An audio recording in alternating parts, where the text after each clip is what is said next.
In this video, I will solve your doubts about how to change your language in One Piece Bounty Rush and whether or not it is possible to do this.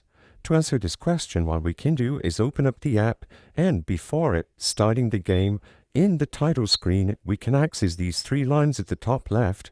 In this menu, we can find a lot of information regarding the game and properly set it up before starting.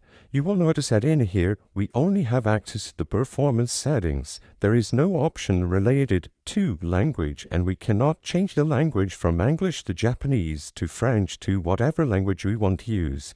Even if we head into the support page, you will notice that once you look for the keyword language, no articles related to how to change your language will appear for One Piece Bounty Rush. As you can see, looking for One Piece Bounty Rush language yields no results. It seems like as of today, the language for the game will be instantly and automatically adjusted depending on which region you download the game in. So if you are downloading the game and you are on an English-speaking country from the Play Store or the App Store, the game will automatically be downloaded in English, and there is no option to set it up before starting.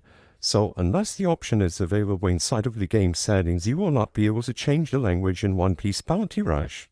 The purpose of this video is not to spread misinformation, but to let people be aware that in order to change a language in Bounty Rush, the only way is to download the game from the corresponding language Play or App Store. If this video cleared up any questions that you had, please be sure to leave a like and subscribe for more quick and easy tips. Thank you for watching.